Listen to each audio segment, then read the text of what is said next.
안녕하세요. 엘라이프 코칭 연구소 부모 코치 주아영입니다. 지난 시간에 우리 아이 미래 인재 키우기라는 주제로 저희가 창의력 첫 번째, 두 번째 정서지능을 높여라 라는 것을 제가 강조드렸는데 앞서 시간에 이어서 두 번째 시간에도 정서지능에 관련돼서 여러분들과 좀 나눠보려고 합니다. 여러분들 우리 아이들 다자녀 키우시는 분들 많으시잖아요. 그 중에 이제 우리가 아이들이 조금 연령대가 차이가 나지 않거나 또 꼭 그렇게 차이가 난다 하더라도 좀 자주 다투는 친구들이 있어요. 아주 사이좋게 잘 지내면 좋을 텐데 다투는 우리 아이들 볼 때마다 속상하시잖아요. 이 친구 말 들어주기도 그렇고 저 친구 말 들어주기도 그렇고, 그래서 공평하게 엄마 아빠는 두 아이를 같이 야단치는 경우들이 많아요. 자, 한 가지 예를 들어볼까요? 엄마가 설거지를 하고 있어요. 설거지를 막 하고 있는 중인데 오늘도 느낌이 이제 쿵딱쿵딱 하고 있는 것 같은 그 소리가 들려요. 무슨 소리지? 무슨 소리지? 그만해 주의를 한 번, 두 번 주죠. 그런데 결정적으로 와장창 하는 소리와 함께 뒤를 휙 돌아봤더니 첫째 아이가 둘째 아이한테 필통을 집어던진 거예요. 그때 엄마들의 반응 어떠실 것 같아요? 여기저기서 엄마들의 반응이 들리는 것 같아요. 보편적으로 우리나라에 참 잘 만들어진 말이 있잖아요. 야! 그죠? 아주 복식에서 끌어올라서 야! 자, 그때 우리가 야라는 소리를 쳤을 때 누구를 향해서 치는 걸까요? 물론 둘 아이에게 다 이야기를 하는 거긴 하겠지만 조금 더 가깝게 접근을 하면 필통을 집어 던진 아이에게 소리를 치는 걸 거예요. 그때 내면적으로 어머니가 하고 싶은 말은 뭐예요? 누가 필통을 집어 던지래? 혹은 누가 물건 집어 던지래? 누가 던졌어? 자, 그러면 그 순간 물건을 집어 던진 아이가 완전하게 가해자가 되는 경우들이 발생을 합니다. 그렇지만 우리는 못 봤어요. 설거지 하느라 그 상황을 면밀히 지켜보지 못했어요. 무슨 말이냐면 우리 둘째가 첫째 아이한테 그죠? 예, 깨작깨작 한 여러 번 화나게 했을 수도 있어요. 그리고 첫째 아이는 마음속으로 참다가 마지막에 아이씨 하면서 야이 자식아 하면서 집어 던졌을지도 모른다라는 거예요. 그런데 우리는 첫째 아이한테 물건을 집어 던진 행동을 가지고 야단을 치게 되고요. 그리고 상황은 모르지만 그렇지 않은 아이는 아마 조금은 큰 아이보다는 덜 야단을 치게 되는 경우들이 발생합니다. 그럼 첫째 아이는 그 얘기를 듣는 순간, 엄마한테 그런 야단을 듣는 순간 엄마는 아무것도 모르면서 라는 마음이 생기겠죠. 그리고 나서 자기 방으로 들어가서 문을 쾅 닫고 나오지 않을 거예요. 그럼 엄마는 또 그 모습을 보고 야, 너 엄마가 말하는데 어디서 그렇게 버르장머리 들어가는 거야? 자, 엄마들, 이 아이가 방 안에 들어가서 어떤 마음으로 무슨 행위를 하고 있을까요? 얼마나 소외될까요? 우리는 여태까지 아이의 문제 행동을 보면 행동을 가지고 먼저 이렇게 야단을 치는 경우들이 많은데, 이제 오늘 우리가 코칭맘으로서 조금 더 거듭난다면 행동을 가지고는 절대적으로 말하지 않는다라는 거예요. 물론 언급은 합니다. 순서를 바꾸는 거예요. 행동보다는 우리가 지금 뭘 하고 있죠? 정서지능을 높이기 위해서 정서를 안정시키고, 정서를 안정시키기 위해서는 감정을 만져라라고 했어요. 그 감정이라는 것을 먼저 캐치를 하는 거죠. 아이가 물건을 집어 던졌을 때의 감정이 뭘까? 보편적으로 화난다, 분노한다, 뭐 이런 감정들이 있을 거예요. 그 단어를 엄마가 아이에게 얘기를 하는 거예요. 이렇게 얘기할 수 있겠죠. 이든아, 네가 뭔가 몹시 화가 난 것 같지만 던지는 건 용서 못해. 이든아, 네가 뭔가 동생한테 분노한 것 같은데 그렇지만 물건 던지는 것은 허용할 수 없어. 정리를 하면요, 감정은 수용하겠어. 감정은 내가 이해해. 분노할 수 있어. 혹은 열받을 수 있어. 하지만 물건 던지는 행위는 잘못된 거야 라고 감정과 행동을 분리시키는 거예요. 그럼 아이가 어떻게 생각할까요? 엄마를 조금 더 객관적으로 생각할 수 있겠죠. 엄마가 무조건적으로 나의 책임만으로 돌리는 것은 아니다라고 생각을 할 수 있다라는 거예요. 이것이 우리가 감정 코칭할 때 이제 포인트가 될 수 있는 부분이기도 해요. 감정 코칭은 감정은 수용하고, 다시 말하면 감정을 수용하고 행동은 바로잡아주는 것이 감정 코칭이다. 이것이 일상에서 좀 유연하게 이루어지게 되면 아이는 엄마와의 신뢰관계에 있어서도 굉장히 두터워질 수가 있고 정서적으로도 안정이 될 수 있겠죠.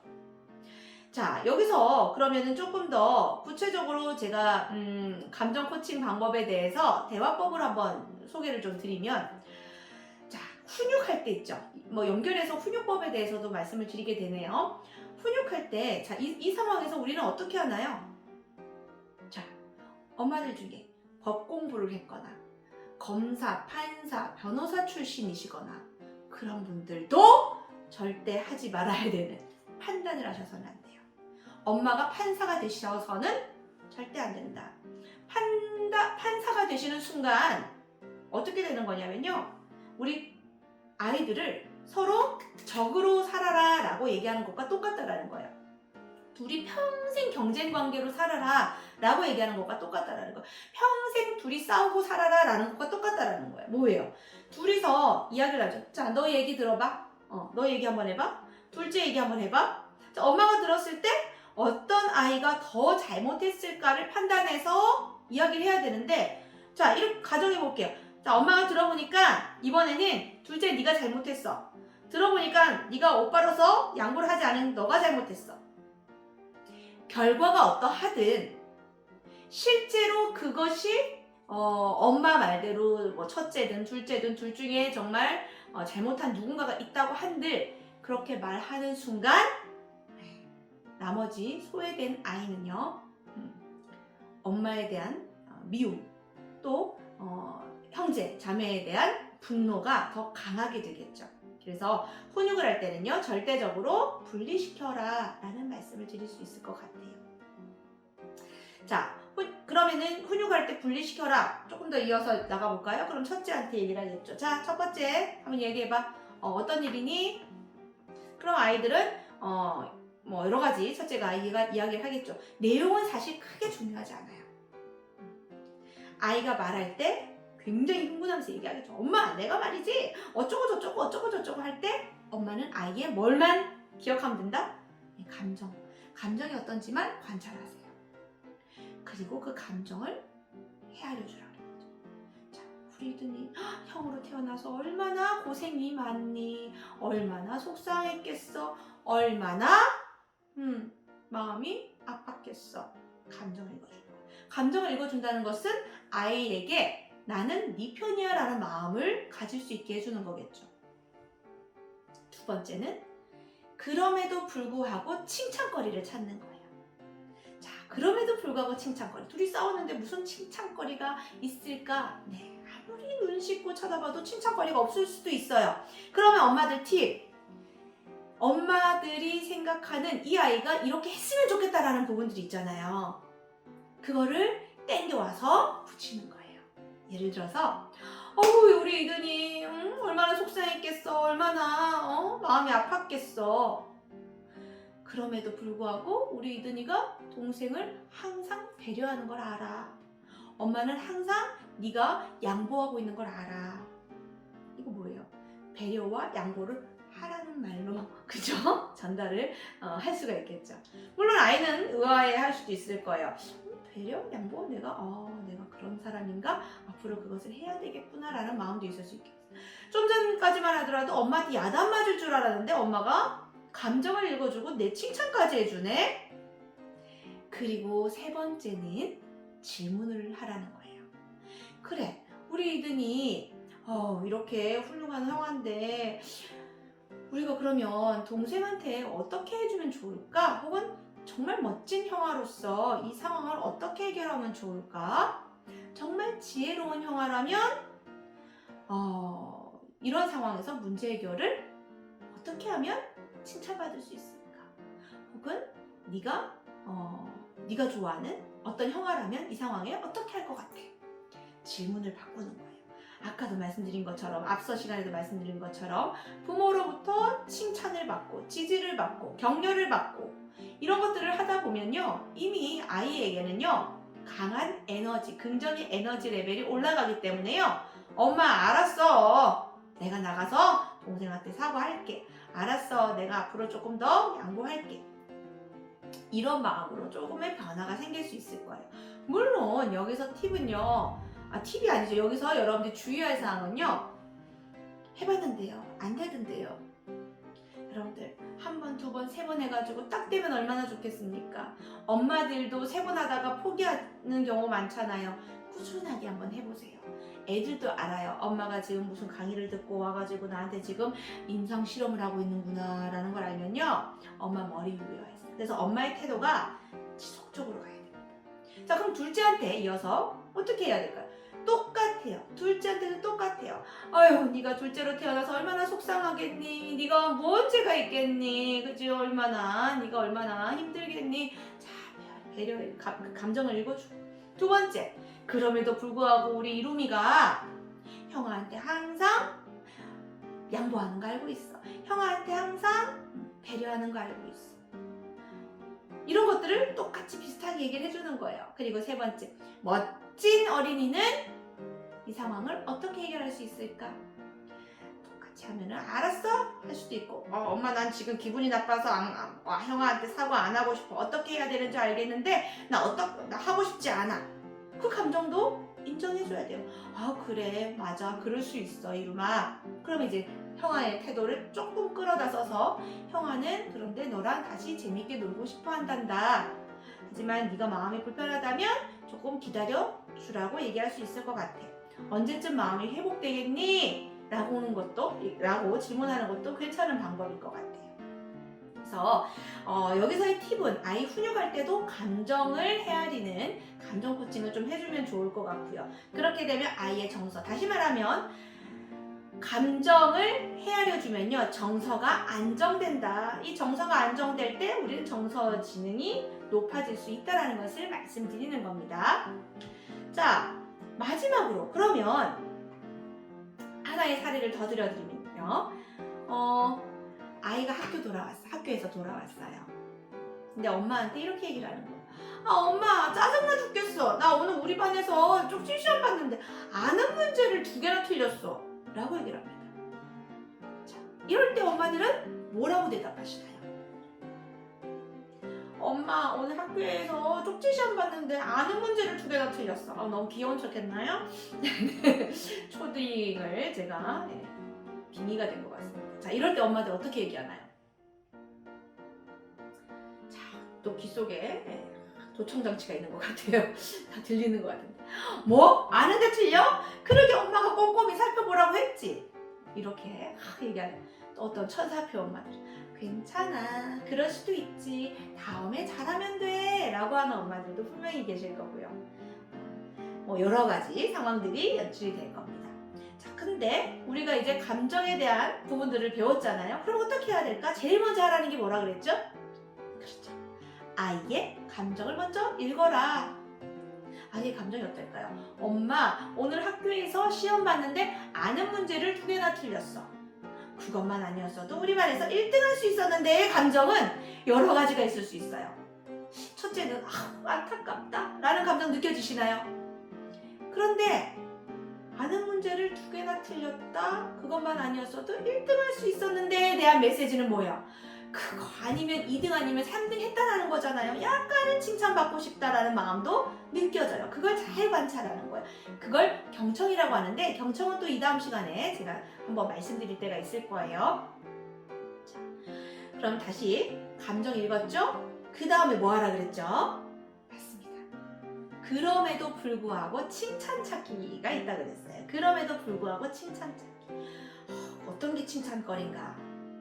이것도 여러분들이 조금 고민을 해봐야 되는 거고, 엄마들이 연습해야 되는 부분이에요. 저는 여기서 칭찬거리를 엄마들의 관점에 따라서 바뀔 수 있다고 생각합니다. 평상시에 엄마한테 말을 잘하지 않는 아이가 이걸 오늘 얘기했다. 그러면은 말을 표현해준 것을 칭찬할 수도 있겠죠. 와, 우리 이든이 엄마한테 그런 얘기를 해주니까 엄마 참 기쁘네. 그걸 칭찬해줄 수도 있고. 혹은 아이가 아는 문제를 틀렸다라는 것을 알고 있다는 것은 학교에서 검토를 한 거잖아요. 그럼 그 검토의 습관에 대해서 칭찬해 줄 수 있겠죠. 와, 우리 이든이 오늘 학교에서 검토하고 왔구나. 아유, 검토한 거 정말 그것만큼은 칭찬할 만하다. 자, 아이에게 감정 읽어주고 칭찬하니까 아이의 감정 레벨은 업된다고 했어요. 이미 아이는 모든 것들이 회복이 된 상태예요. 그때 엄마들이 질문하는 거예요. 무슨 질문? 엄마들이 하고 싶었던 말들을 질문으로 이제 바꿀 수 있는 거예요. 엄마가 하고 싶은 말. 그러게 시험 문제 꼼꼼히 풀라 그랬지. 너 질문해. 질문 2번 읽으라 그랬는데. 대충 읽었지? 아닌 거 찾아야 되는데 맞는 거 찾고 그랬지. 보기에 꼼꼼히 읽었어? 이런 거 있잖아요. 예습했어? 복습했어? 너무 또 감정이입이 됐네요. 그런 말을 해버리면요, 맞는 말인데도 아이들은 반감 살 수밖에 없잖아요. 그래서 이든아, 그럼 다음 시험에는 몇 점 받고 싶어? 목표 질문을 하는 거예요. 목표 질문. 그러면 이미 에너지가 업되어 있는 친구는요, 엄마 당연히 다음번에는 100점이지 라고 나오겠죠. 다음번에는 빵점 뭐 이런 얘기 개 중에 있을 수 있겠습니다만 대부분은 오늘보다 더 나은 목표 점수를 얘기하겠죠. 그리고 엄마는 와, 그래? 와, 엄마까지 설렌다? 약간의 추임새를 넣어주고 마지막 4번째가 뭐냐면은 다 같이 계신 자리에서 따라해보겠습니다. 방법 질문. 방법 질문. 그럼 네가 원하는 점수를 받으려면 다음 시험까지 뭘 노력하면 좋을까? 혹은 우리가 네가 원하는 점수를 혹은 성적을 달성하기 위해서는 엄마가 무엇을 도와주면 될까? 혹은 네가 어떤 것을 조금 더 노력해 보겠니? 라고 하면요, 아이가 엄마가 하고 싶었던 말들을 다 쏟아낼 확률이 높아지죠. 엄마 사실은 아는 문제라서 내가 대충 풀고 검토 안 하고 잤어. 다음에 꼭 검토할게. 엄마 사실은 이거 선생님이 나온다고 했는데 내가 대충 본 것 같아. 꼼꼼히 살필게. 엄마 예습을 할게. 복습을 할게. 문제집을 풀게. 여러 가지 아이들 머리에서 나오는 문제 해결 방법들이 나와요. 그랬을 때 아이들이 행동으로 옮길 확률이 높다라는 겁니다. 그래서 정리를 하면 첫 번째, 아이들과 감정 코칭할 때 그리고 코칭 대화할 때 첫 번째 무조건 감정 읽기, 2번째 그럼에도 불구하고 칭찬 찾기, 3번째 목표 질문, 4번째 방법 질문. 그쵸? 여기서 질문도 한 분이 계신 것 같아요. 빵점 받으면 어떻습니까? 참 난감합니다만 빵점을 받아와도 똑같아요. 어휴, 우리 아들 얼마나 속상하겠어. 열심히 공부했는데. 그치? 감정 읽어주고. 그럼에도 불구하고 칭찬. 그런데 보니까 빈칸이 하나 없네. 일일이 네가 다 풀었구나. 칭찬거리 될 수 있잖아요. 저는 제 하차 시절에 이 정답이 아닌 것 같은데 쓰면 웃음거리가 될 것 같아서 쓰지 못했던 적이 있었어요. 근데 그걸 써낸 것만으로도 이 아이에게 그 태도를 세팅시킬 수 있는 부분입니다. 그래서 어떠한 악한 상황에서도 여러분들 아이들에게 감정거리를 찾는 것은 여러분들 부모이기 때문에 가능할 것이고요. 그런 관점으로 여러분들 아이들을 바라보셨으면 좋겠습니다. 자, 오늘 2번째 시간 마무리하면서